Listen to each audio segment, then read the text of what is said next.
Yan mga lodi, ginataang santol with taba ng baboy.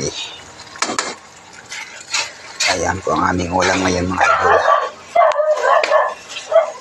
Pumuputok-putok na sa gata siya. Yummy.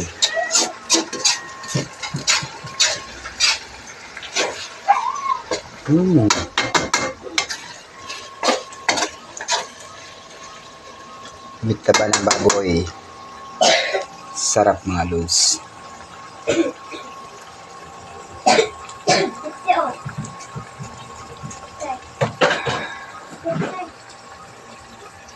Pwede na ulam.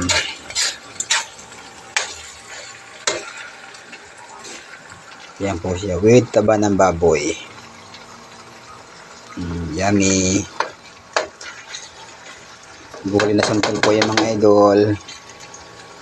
Yung isang araw ng luto ko, tinapaang sahog. Ngayon naman ay taba ng baboy siya. Para may iba naman ang lasa.